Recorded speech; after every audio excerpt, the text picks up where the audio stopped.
بسم اللہ الرحمن الرحیم۔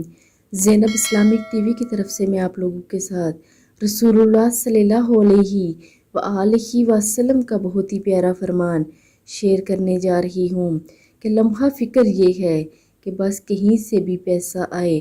حضرت ابو ہریرہ رضی اللہ تعالیٰ عنہ سے روایت ہے کہ رسول اللہ صلی اللہ علیہ وآلہ وسلم نے ارشاد فرمایا کہ لوگوں پر ایک ایسا زمانہ بھی آئے گا کہ جس میں آدمی اس بات کی پرواہ نہیں کرے گا کہ وہ مال کہاں سے حاصل کر رہا ہے، آیا حلال ذریعے سے یا حرام ذریعے سے۔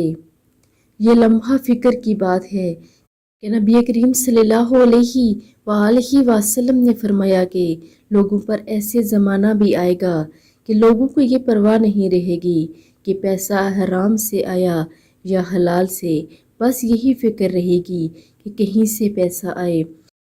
اللہ رب العزت ہمیں حدیث پڑھ کر اس پر عمل کرنے کی توفیق عطا فرمائے۔